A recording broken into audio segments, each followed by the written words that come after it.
Le 3 janvier, Igor Bogdanov poussait son dernier souffle, 6 jours après la mort de son frère Grishka, lui aussi hospitalisé en urgence à Paris.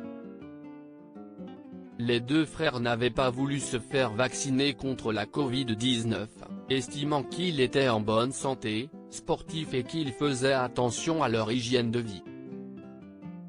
Alors que leur ami Francis Lalanne a tenu des propos choquants sur cette décision face au vaccin, un autre ami tient un discours différent.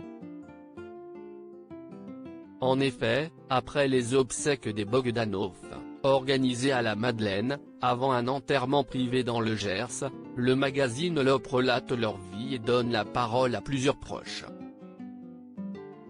Si est-il le cas notamment de Louis de Causan présenté comme un lointain cousin d'Albert II et prétendant au trône monégasque. Ce dernier est revenu sur le refus d'Igor et Grishka de recevoir leur dose de vaccin afin d'être protégés du mieux possible comme une forme grave de la maladie. Il ne prenait jamais de médicaments. Il n'avait même pas de carte vitale. Il n'était pas question pour eux de mettre du chimique dans leur corps, qu'ils voulaient conserver intact, dit-il. Mais alors, pour leur métamorphose physique, qu'ont-ils fait s'ils n'ont pas accepté de se faire injecter du Botox?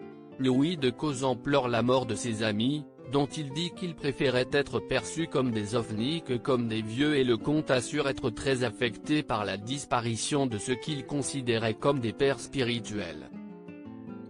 Des pères qu'il écoutait attentivement mais, maintenant qu'ils ne sont plus de ce monde, il a appris à réfléchir par lui-même. Grishka m'avait dit que ça ne servait à rien, mais depuis ce drame, j'ai pris peur, j'y suis allé, dévoile-t-il ainsi, après avoir finalement reçu sa première dose de vaccin contre le coronavirus, à l'heure où le variant Omicron fait flamber les chiffres de contamination. Du temps où ils étaient vivants, Igor et Grishka Bogdanov n'auront fait qu'à leur tête, ne se laissant convaincre par personne, ni Julie Jardon, la dernière compagne d'Igor, ni Véronique, leur sœur, ni François, leur demi-frère. Pourtant tous étaient vaccinés mais avaient abandonné l'idée même de réussir à convaincre les défunts jumeaux. L'Op, édition du 13 janvier 2022.